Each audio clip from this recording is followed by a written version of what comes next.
Well, hello, everyone. I'm back. I My first bit of analysis of the day is yeah. If you got that's the kind of content you get if you get in early on the lives. That's the kind of stuff you're going to be seeing. Getting in there early is the pure raw frustration. If you come to see an annoyed, irritated Drew Kreisman, you've come to the right place.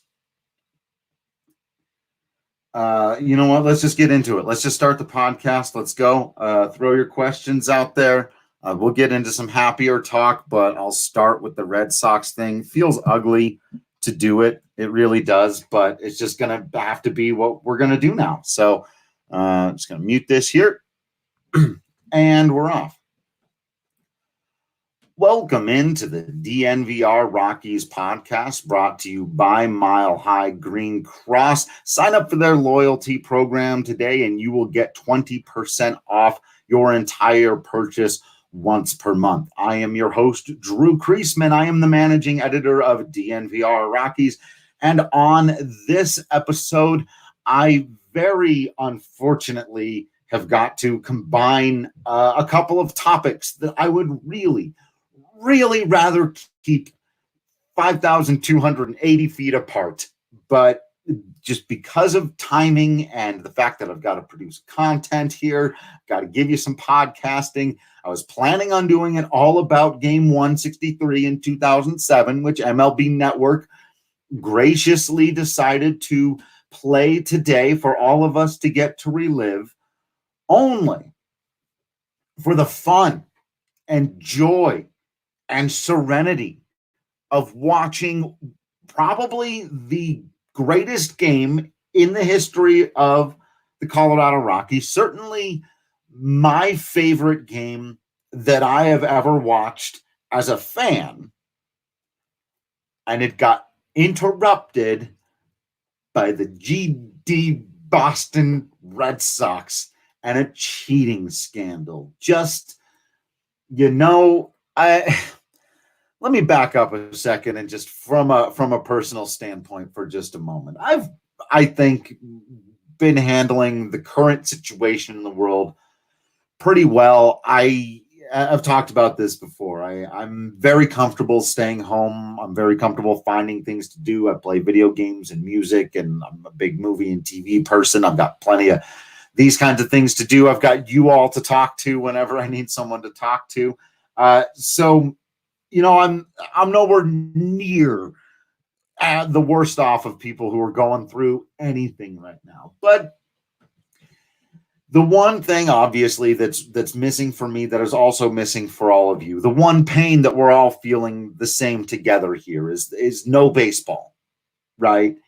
And there's also been this kind of growing frustration I've had with even the old games that have been available for us to watch. There's a limited number of them that include the Rockies doing good to great things, and they seem to all be broadcast by the opposing team, so we have to hear Coors Field the whole time, yada, yada, yada. And there was even plenty of that in this. They started out the broadcast, the national broadcast of Game 163 in 2007, talking about how the Rockies were on a roll and like doing this weird terminology of like, well, but you can't argue with the results. It's like, it seems like you want to, though. It seems like you're trying to somehow argue with it, and say, well, it's about how you finish, and like all these sort of qualifying statements as to whether or not the Rockies were actually a good team. And I understand that some people were still unsure about that at the time, and some people are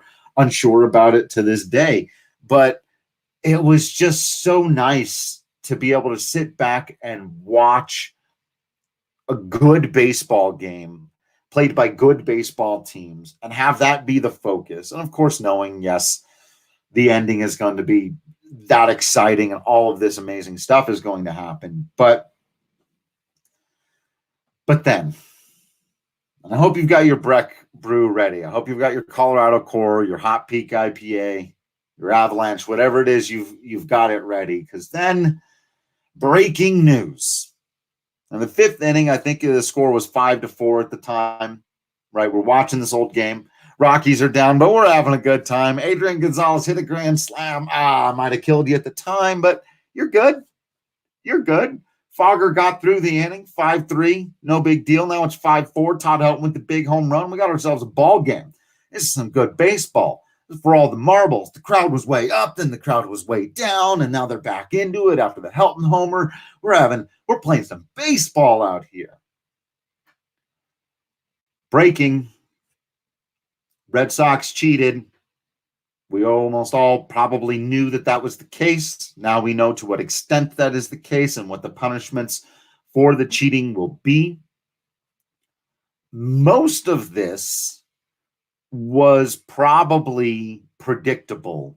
I won't say that for sure because I didn't speculate myself very specifically. I don't think I would have guessed 1-year suspensions. That's what we got. Assuming we have a baseball season this year.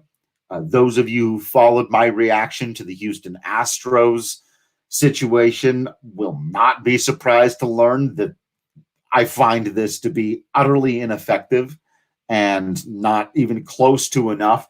If you're talking about trying to create a deterrence for people doing this in the future, this is not it. Alex Cora being able to be back in the game of baseball, theoretically managing one of 30 major league clubs in 2021, doesn't sound like a guy who should feel bad for potentially playing a major role in 2 different sign-stealing cheating scandals. I mean, I heard Richard Justice say, and because I had to, because I was waiting to see if they were going to bring the Rockies game back on, but of course, this is all the coverage. And I will say this, I understand from MLB Network's point of view why, with this being the only thing to talk about and all of these reporters on staff, and they're all going to have slightly different takes, you bring them all on to talk about it, you dive into it as much as possible. I think they could have done a little bit better of getting into the nitty-gritty if they were going to dive in that deep. But I understand where they're coming from. It's the only news right now. We'd all be doing the same thing. We're going to do the same thing with our NFL draft coverage. It's something to cover. We cover sports for a living. So even though I don't have anything, I know nothing about the NFL. Well, I know very little about the NFL. I know nothing about college football. I'm going to help out with NFL draft coverage. So I totally get where MLB Network is coming from. It just is brutal. It just sucks. I don't like to use that word very often, but that's what this does. It is a brutal situation for Rockies fans. It's like, hey, we get a day where we can just kind of relive this great moment in our lives, our history, and instead the parade is rained on by the Boston Red Sox, who of course would ultimately end the parade that year for the Colorado Rockies and sweeping them out of the World Series. And Rocktober, was dead at that point. But to be able to even just forget that for a moment and relive Game 163 was this really nice breath of fresh air that I think we all needed. And so if you're anything like me, and you really you just hate this cheating scandal stuff, the sign stealing thing. Those of you who are wondering why it's so bad, if you're kind of new to that conversation and you're not so sure about it, I did an explainer video that you can find on YouTube about why the Houston Astros sign stealing scandal was really, really bad, and it's way worse than just normal sign stealing. This Boston Red Sox thing does exist in a space kind of between. The biggest difference appears to be, and I think this is actually a huge deal, is that the Houston Astros scandal was a top-down, organization-wide, kind of instructed and understood, put in place system where it does sound like with the Boston Red Sox, there was more like a few guys didn't know the rules. Some guys were purposefully kind of being iffy with them, but even then they didn't go to the same lengths to like decode in the same game, sometimes the same inning, the signs of that day. That's not even what the Red Sox are accused of. So they're not even accused of doing as bad a thing as what the Astros have been found guilty of, in my estimation anyway, in my analysis. But still, you're not going to, I don't think you create much of a deterrence with these 1-year suspensions, and also kind of making it look like it was all just the video guy. And we've talked about this before. I don't want to get back into the knot of why players were or weren't suspended or really punished in any way, and whether the players union did the right thing in fighting for that, or if Manfred caved in allowing a kind of immunity for the players. Ultimately, all of us have brains inside of our heads, and we know that a video guy can't all by himself steal signs and implement them at the plate.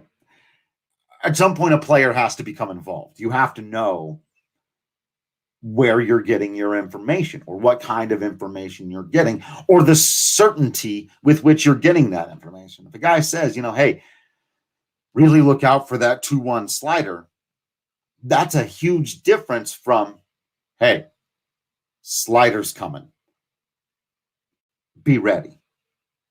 Those are two very different things. And you as a player know that. It wasn't just the video guy. Same in Houston. It wasn't just the front office people and scouts and the behind the scenes people. It does not work that way. You cannot successfully implement a sign stealing scandal without the participation of the players.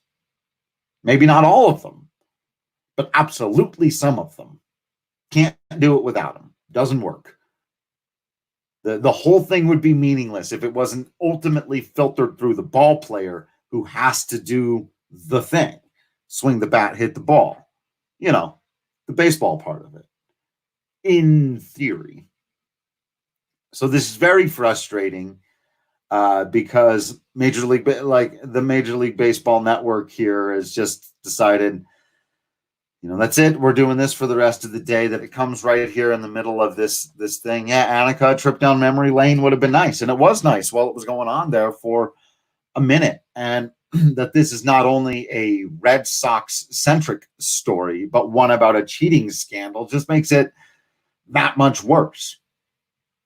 It's understandably news. So in that way, it makes it a little bit better. Like if it was just, hey, we're breaking in to tell you right now that the Red Sox have made a big signing. Like that would probably be a little bit more of a slap in the face or something, or like they made a big trade, or if they just inducted somebody into whatever. But that the sign stealing thing continues to be a cloud over Major League Baseball, and ruin stuff like this is just another reason why this garbage needs to be stamped out, and why these penalties needed to be much harsher. There are more important ones, but today my most important one is that it's ruining my Wednesday afternoon. That's really where I'm at right now. It's just that it absolutely gutted me here with this situation. And I was really getting into enjoying that game and going back through all the numbers and preparing a podcast where we just dove into it. And we're still going to do that. But it's not going to be this podcast because I don't want to muddy up that conversation with all of this. I figured, I should at least give my thoughts and insights, if we're going to call them that, on the news of the day. And the way it sort of ironically, and it really is just the most Rockies thing ever, isn't it? To have your one day interrupted by this. And they are going to be replaying the game this evening. If you're listening to this recording, it'll probably be, if you've listened to it right as it's gone up, just a few hours from now. But it's at 9:30 Mountain Time. So any of our friends who are out on the East Coast are probably not going to be able to stay up and watch that. And that's a real bummer that, if you don't have another way to watch the game, I really hope MLB Network will just make this game available, maybe on YouTube or something, so that Rockies fans can watch it at their convenience. That would be really, really nice, because it's an incredible game that even if you're not a Rockies fan, it's like people who are. This is what's super frustrating about this right now to me is I know that there are people who are like thinking about becoming Rockies fans. We have people say, hey, I've been a Broncos fan, I've been an Avs fan, I've been a Nuggets fan, and but I got some time during this quarantine. I've been learning a little bit about the Rockies. I'm thinking maybe, I'll try to learn about baseball this year. Maybe, I've been learning about hockey, trying to bring people in to come learn about baseball. I'm seeing a lot of this movement. And so this would have been a perfect game. There were people asking in our Discord chat for members, the lounge. Check it out on dnvr.com if you haven't yet. Talking about, what are some essential Rockies games I need to check out? I want to become a fan. And this is maybe the place to start. This is where you want to be. And Anik, I'd love to see him play it tomorrow afternoon. Something, but they may have something scheduled. I'd just like to see them make it available again for Rockies fans to watch, and potentially new Rockies fans to watch, because it sure does feel like, whether it's, stuff out of anybody's control, the fates conspire, or sometimes stuff completely in control. It is sort of like the proverbial, anyone who's been a Rockies fan over the years knows this. Your guy gets to the All-Star game. He's coming up to bat. What's going on? Literally anything other than a conversation about Brad Hopp or Matt Holliday or Todd Helton or early days Charlie Blackmon, Nolan Arenado. Maybe some talk about Nolan now because he's reached that level. But other than that, it's an expose on somebody on the other team, or a chat. Somebody's mic'd up, so they're talking to them, or the whole thing is about Coors Field or whatever it is, right? And it just, being a Rockies fan through the years, it feels like whenever these types of things come along, and it is your day. It's your day to be on MLB Network. We're showing your game. You get to be excited about it and relive this moment. And for it to get completely thrown off just entirely by something like this is it's just the most Rockies thing ever, isn't it?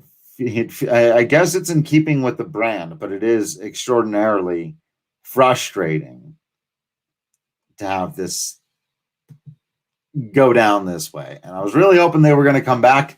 I do think 2 or 3 segments would have been fine and then get us back into the game. But I do understand, like I said, what it is that they're doing there. It just seems like almost anytime there's a chance to really grow the Rockies community and really celebrate the Rockies or Rockies fandom or Rockies history, like even the Larry Walker thing where you're like, yeah, he got into the Hall of Fame, but it took 10 years and he got in by 6 votes. So even then you're like, you don't have to let that temper your excitement. I try not to, but it does still it colors it a little bit for me. The whole thing, it's a little bit weird and washed out, if you ask me. I'll tell you what, though, you want to make sure that you're ready to tackle the world once the world is ready again to be tackled. You want to head over to msudenver.edu/online, scope out all the stuff they've got to offer. They've got over 40 online and hybrid programs, over 750 classes that you can attend, whether you're looking to get work toward another degree, just get some real world experience. You want to learn a certain craft so that you'll be better in your job, whatever it may be. There are a lot of different ways that you can get it done at msudenver.edu/online. So make sure to head there and check out all the super cool stuff that they have got to offer today. So the other thing that I wanted to mention here, as we were looking at this this game 163 in 2007, we were having this conversation earlier when I jumped on a live chat with people as MLB Network was trying to figure out what to do with the news and then just sticking with the news. But it was, and again, I want to be careful here about, I have no idea about spreading around, what's on YouTube and legalities. I don't know. I do not know the answers to these questions. And I'm sure somebody does. However, I have been told that the Rockies documentary 21 Days is on YouTube. And we're going to plan on watching that in the next couple of days and talking about it on the podcast, probably on Monday. So if you all are interested in that, I highly recommend you do so. I'm probably not going to tweet out the link just because, again, I'm not sure like if the video would get taken down or what the deal is with any of those things. But if you can find it, watch it. We'll be talking more 2007. Wild the Innocent. No, I did not tell the Tony Gwynn Jr. story. I'm a little bit stuck in between here because I don't want to open up the floodgates too much about 2007 and game 163, because I think a lot of people are going to have some great stories to share, and I want to read a bunch of them, and I want to talk about it, and I want to talk about the game, and I want to talk about all the fanfare going into the game. And so I think we're going to save that for the next podcast we do. And so I will tell my Tony Gwynn Jr.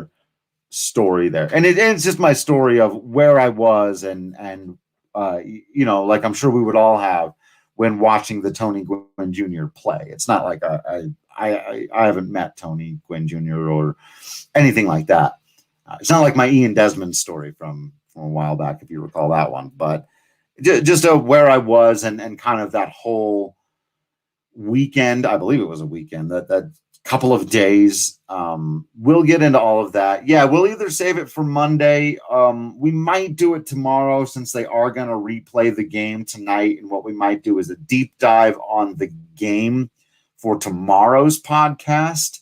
And then more of a conversation about the whole run in 2007.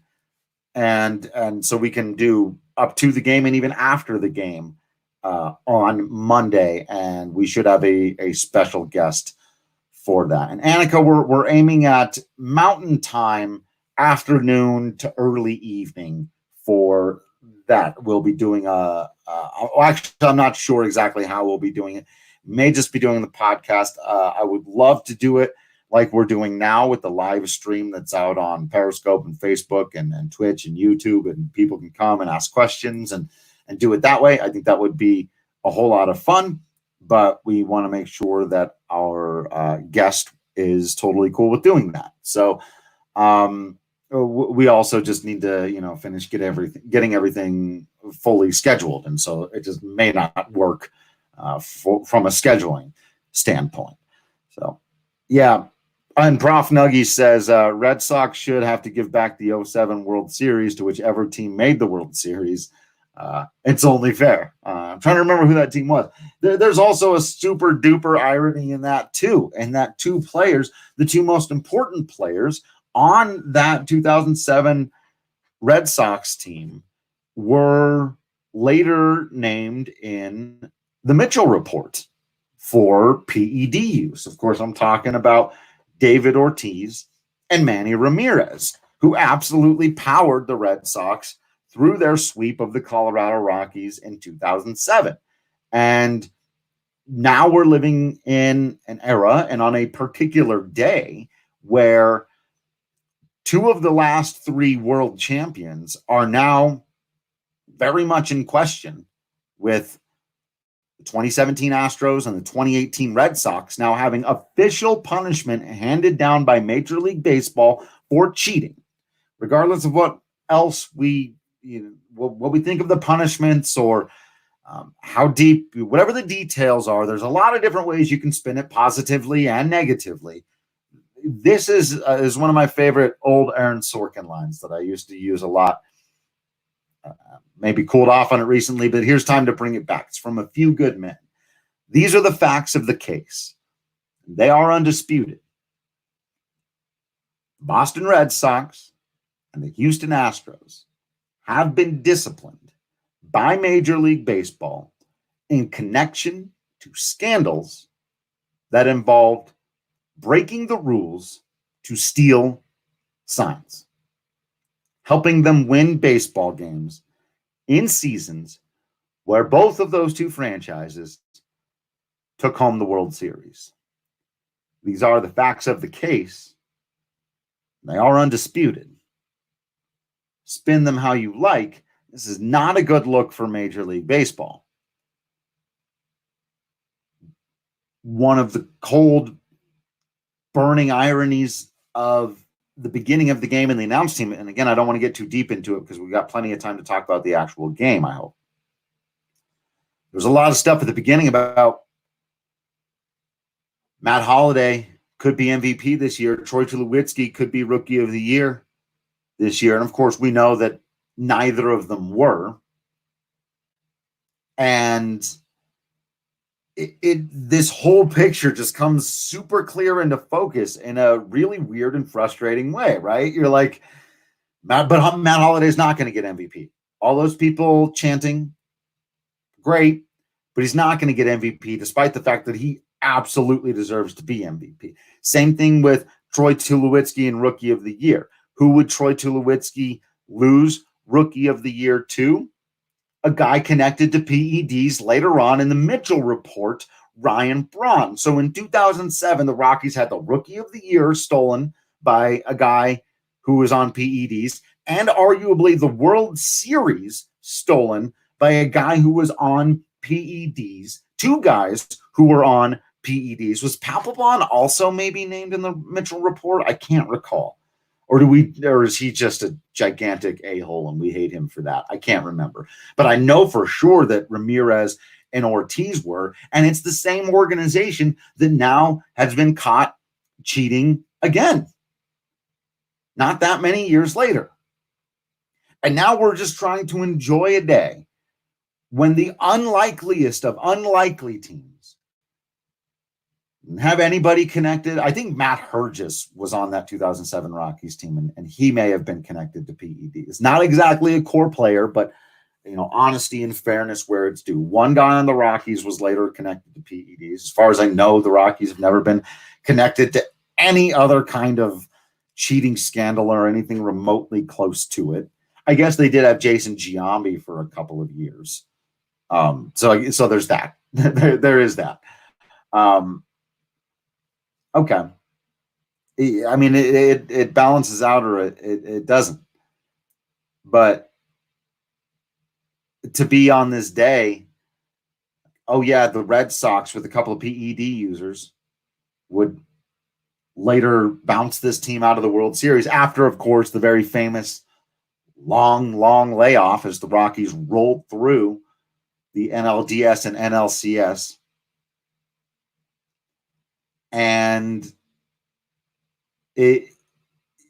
all of this other stuff has to hang over it. The Red Sox are going to steal the headlines anyway. We're going to be reminded about all of these frustrating things that we have to call into question. Some of them the last couple of World Series, which is frustrating enough just as a baseball fan. But then you have to relive. Oh, yeah, and also in 2007, Matt Holliday not winning the MVP, Troy Tulowitzki not winning Rookie of the Year or a Gold Glove.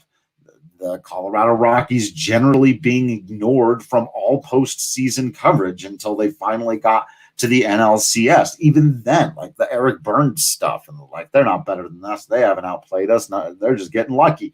The people who wrote that afterwards, the reporters who would go out, local reporters who still to this day maintain that the 2007 Colorado Rockies were a fluke. They don't mention any of this other stuff about guys who were on PEDs or these. It's just, it sure was a frustrating way for all of this to unfold. Prof. Nuggy says, we drafted Nolan. That's cheating on a talent level. There you go. And Annika says, can you imagine if this happened to us? The cheating scandal, like we were the ones who cheated. Yeah. I mean, people already dismiss all of the Rockies' accomplishments, but if they were found stealing signs and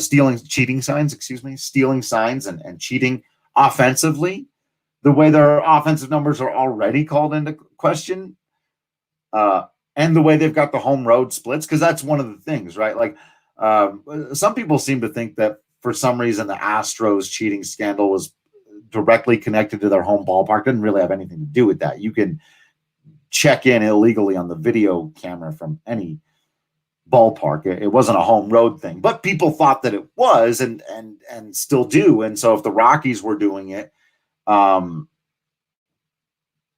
yeah, they would be dismissed that much more, and people would be going, look at the home roads, but no wonder it's not even just Coors Field. These guys have the gigantic advantage at Coors Field, and now they're stealing signs, and that's why Charlie Blackmon hit 340 with like 38 home runs that one year, and that's why Nolan Arenado, and that's why, and that's why, and that's why, and it would be infuriating, but it would happen. And Annika, I don't know that most Denver media hates the Rockies, but I do think that they get very easily. I do think the vast majority of Denver media is very negative about the Colorado Rockies. Some of it's fair. I think a lot of it isn't. I think a lot of it just has to do with the number of people that. I got to be careful here, but I think there's a lot of people who, especially in the early days of covering the Rockies in like the 90s and early 2000s, just would much rather have been covering the Broncos and would much rather have been covering a winning team, and were people that didn't necessarily grow up baseball fans, so they didn't have a built-in love of the game, and so they weren't able to appreciate a lot of just what you get to see at the ballpark every single day. Like when I was in 2014 and the Rockies were having a terrible year and so I was just focusing on this kid at third base. Like, this guy's going to be a superstar. What are you talking about, man? He's just another one of these prospects I always hear about, and there's just always going to be those people. And the other thing too is I think cynicism and negativity comes very easily just in journalism, and that can be very good. Being skeptical of things can be very good, and you ask the extra question, you don't take things at face value.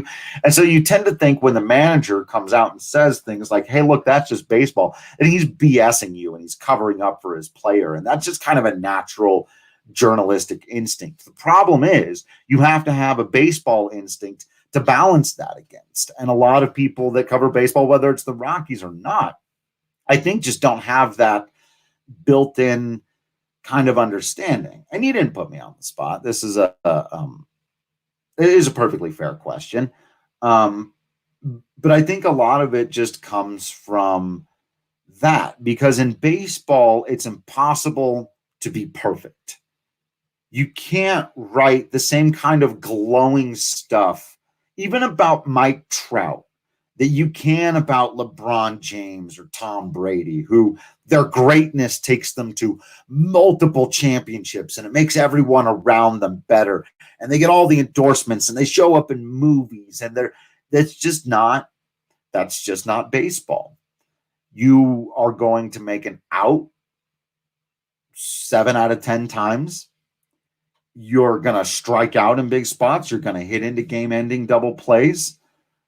You're going to give up a big home run as a pitcher. You're going to struggle. You're going to go through a season where your own fans can't stand you unless your name is Mike Trout. Even Nolan Arenado has had his times earlier in his career where people were like, I don't know, I thought you guys said this guy was the next big thing. It really took him until year 3 before he became a superstar. But yes, Annika, that's right. You have to be able to celebrate guys failing 70% of the time. And there's something that I think just a lot of people in our very competitive world, it's just not a natural instinct for them to be able to do that. And so I think that's why, a lot of the negative writing about like one context, you can take a look at the Rockies and their history and say things that I've heard a bunch of times from my friends in the media and from fans who are maybe a bit more cynical or skeptical or just frustrated or whatever. They've never won the division. This team has never won the division in their history.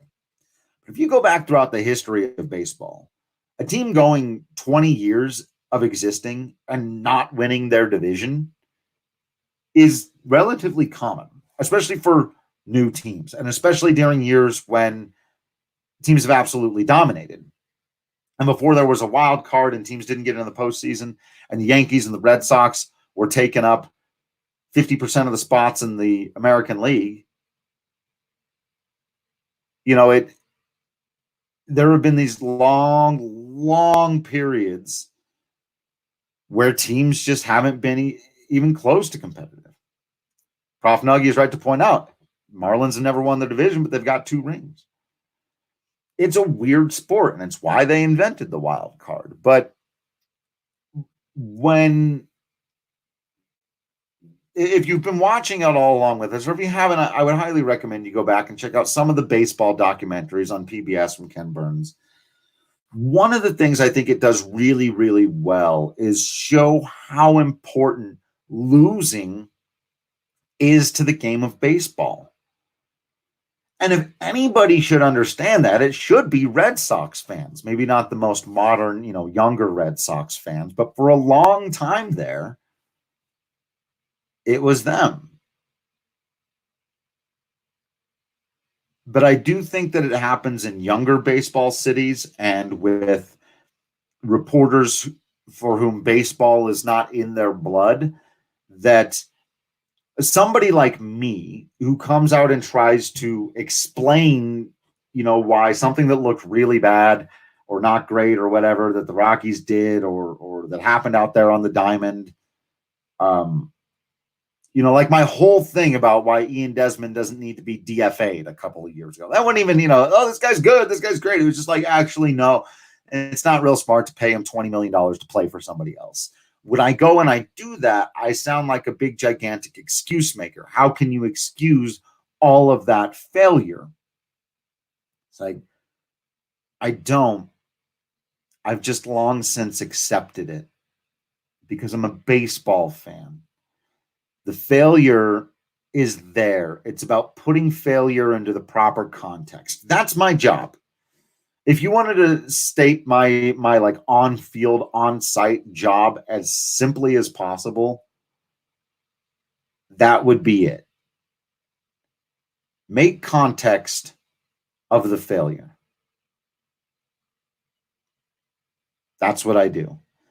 And it's too easy to cite failure in this game and act like you've had an entire conversation. It's too easy to say, yeah, Prof. Nuggy, but the Rockies, they don't have the rings. So yeah, you can say that. Rockies have never won their division. Okay, but they've gotten to the postseason actually a decent number of times. If you take a look at it compared to some of the other teams who've been really bad over these years, Rockies have been to the postseason more than the other bad teams, if you want to put it that way. But no rings. Like, yeah, well, okay, true.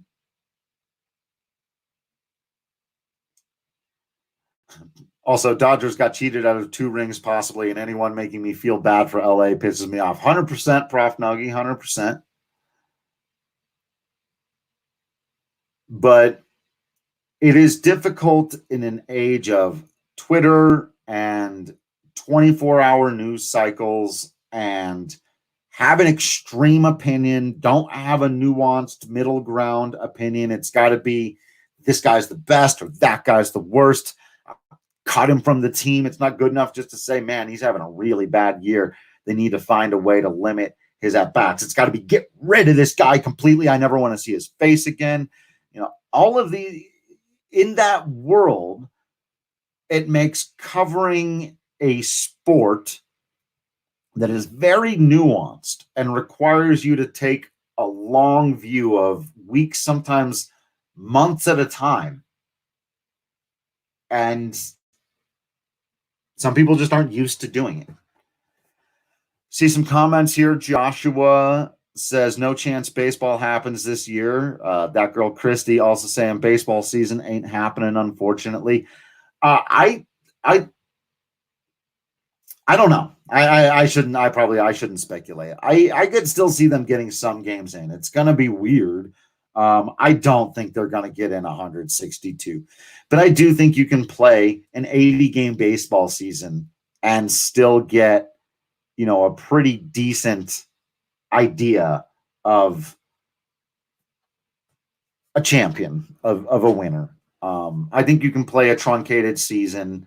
It's going to be weird. People are going to question it, but it's better than no baseball. But let's keep our eyes and ears peeled. Let's listen to the experts. Let's follow the directions of the doctors. And, if they got to play in empty stadiums or whatever, I say go for it. Whatever they need to do to make it happen, as long as it's safe. But, Prof Nuggy, great point. Would value an 80 game champion more than a cheating one. And that, Christy, I really can't get into. I don't. Those are the scientific and nitty gritty doctor details. I just don't know. And if you're right, if there's no vaccine, there's no testing. I've heard people say, and this is where I do have to defer to other people. I've heard people say, once testing is available for everybody, then it's okay to bring stuff like this back. If it has to be not until there's a vaccine, then we're probably talking about a year out from what I understand. But again, those questions are better left to people who are much, much smarter than I am. All I can say is that if the smart people who know, the doctors and scientists in charge, the CDC and the World Health Organization, and these people come out and say, it is okay to do it if you do it this way, then I would like to see some baseball. But, I'll be right there along with everybody else if it's not safe and they're trying to push it back anyway, saying, let's not do this. I'll be right, as much as it would hurt, me to not have any baseball, but more personally than professionally. Honestly, I'll be fine. There'll be stuff we can cover. We can keep watching home games. We can keep playing video games. We can keep hanging out and doing chats like this, creating video content for you guys to watch. There's a lot of stuff that I can do. So from a professional standpoint, I'll be fine if we don't play any baseball this year. From a personal standpoint, I will just, like all of you, be very, very heartbroken. I very much enjoy watching baseball. I would like to watch baseball. But it has to be safe. People's lives are more important. And so yeah. I hope we get to play. But we'll all just, I'm a play it by ear kind of person. I don't like to think too far in advance. I was just talking about being a big wide angle view. Maybe I spend all of that brain power thinking about big, gigantic baseball seasons and hundreds of games and thousands of hits and all of these kinds of things that on a day-to-day basis, those of you that have followed along, during a season know that I'll have a large angle view of like statistical things and what the Rockies are doing. And then somebody will ask me like, okay, so who's coming into town after this? I'm like, I have no idea. I don't know who they play in 3 days. I have no idea because I'll get so focused on the details right in front of my face and preparing for the next day's game. And that's just kind of, my preparedness ability. So when people start asking, in a couple of weeks, do you think baseball? In a couple of months, do you think baseball will be back? Like, I can't even. Like, I will wait until Rob Manfred and the governor issue a statement. Or the governor of Arizona, I guess, and Florida, if that's where they're going to do stuff. I don't know. Whoever makes the call, whoever that will be, I will listen to what they have to say, and then I will play my part as we move along. One of the things that's really helped me, though, with my natural anxiety, with migraines that would really be out of control during a time like this, especially if I was still drinking regular coffee, is Strava. The Strava Craft coffee is an absolute lifesaver for me. You can get 20% off your online order if you use code DNVR20. It's completely safe. Online order, ship it to your house. Tag us and Strava when you get your order in. Let the community out there see what you got. They're a great business. They deserve your support. And again, like I'm not making it up. It really has made a difference for me in my life. I got to drink coffee. It gets me going in the morning. That's just my way. But the jitters and the anxiety and the migraines would have just been a nightmare during these times when I couldn't go outside regularly, do some of the things I would normally do to get moving around. Anika, it absolutely does. I've gotten bad migraines throughout my entire life. I've gotten tension headaches, and they're made far less frequent and intense since I've switched over to drinking Strava all the time. The biggest thing you notice right away is not getting the jitters and the kind of crash that can come with normal coffee. But the long-term effects that I've noticed for sure are the lack of migraine, not the total lack of migraines, but almost completely has eliminated that for me. I can't promise that it's going to be the same way for everybody all the time, but CBD has really been a wonder for me. It's again, you can get 20% off, so try it. You get a nice little deal there if you use the promo code DNVR20. But I do highly, highly recommend Strava. I drink it every morning, several cups of it, because I drink way too much coffee, and that was part of the problem. I was starting to really feel the effects of it on my health, and I can feel them reversing through these last several weeks. I've probably been on Strava alone for over a month now, and it's just so much better. I was actually really looking forward to how it was going to impact me once I started going back to the ballpark. That was going to be the real test, because I drink more coffee on those days, like day game after a night game. That was going to be Strava's like bottom of the ninth, runner at second, down by 1, you're at the plate moment for Strava Craft Coffee. Was going to be 10-game homestand, Sunday afternoon, day game after a night game to finish it off. It's a big one. It's a division rival. They got the Dodgers. They've split the first 2 games. You got to be there. John Gray's on the hill. He's having a great season. You need that Strava Craft Coffee to get your ass to the ballpark at 8:30 in the morning when you left at 1 o'clock in the morning. That's where Strava needs to step up and be my hero and make it so that I don't have a jittery caffeine crash in the middle of Bud Black's morning press conference. that is not what you want to have. Looking forward to those days coming back whenever they may. But yeah, let's all stay safe out there. We've gone good and long here, so I'm going to leave the rest of our fun Game 163 from 2007 conversation for our next podcast. I may record that around noon tomorrow. We'll see what happens. We've got a couple of things on the docket. We've got a really fun one we're going to do. I don't think we've got it 100% locked in, but there should be tomorrow, that's Thursday, I'm double checking here, around 3, so about 24 hours from where I'm talking to you now live. It'll be less than that, obviously, once the podcast gets posted. You're going to have a special guest. It's going to be a lot of fun. We'll be live, come and asking questions. We'll be talking Rockies. We'll be talking stand-up comedy. It's going to be a whole lot of fun. You're not going to want to miss it. That's Thursday at 3 p.m. Mountain Time.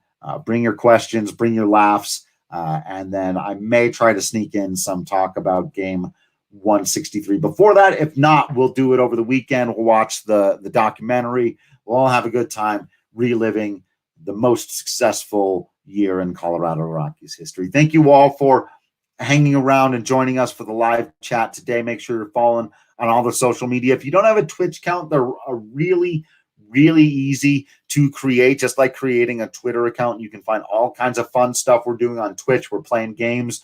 Sometimes we're just playing video games, but sometimes we're playing games with each other. We got WGT golf going on. We got Jackbox games are going to be a lot of fun for the whole family. You can come hang out with the DNVR crew and just have fun with us. We're doing whatever it is we can come up with to do. We'll be doing trivia games, Rockies stuff. Ouroboros can attest to it, says the Twitch content has been absolutely awesome. And if you happen to be an Amazon Prime member, you can also shoot us just a little bit of cash at free cost to you on Twitch If you follow us there, you can go up to the top, click subscribe. It'll give you an option to link to your Amazon Prime account. It costs you nothing.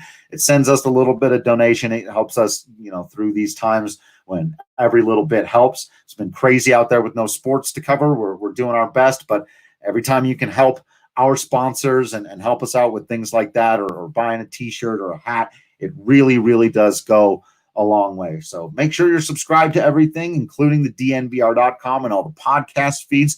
In fact, the next thing that's coming on here live on the Twitch that we've been doing, and you can come and ask questions, about 4:00 p.m. Mountain Time is going to be the Denver Sports Podcast. So sometimes we're doing live podcasts, sometimes we're playing video games. I can't wait till we're doing the trivia where you guys can come on like contestants on a Who Wants to Be a Millionaire or Jeopardy or a Family Feud style game show, and Patrick Lyons has Rockies trivia, and if you get enough questions right, then you win a DNVR hat. Like, it's going to be off the chain. You don't want to miss any of that. You've got to subscribe to that Twitch account. Again, it's super easy to set up. If you've got a Facebook account, if you've got a Twitter account, then you'll be able to figure this out. It's just as simple as setting it up that way, and we've been having a lot of fun with it. It's also where we do the DNVR Gaming Podcast. So thank you all for hanging out and continuing to be absolutely awesome. I promise you I will continue to be absolutely Drew Creasman. And until next time, I will see you at the ballpark.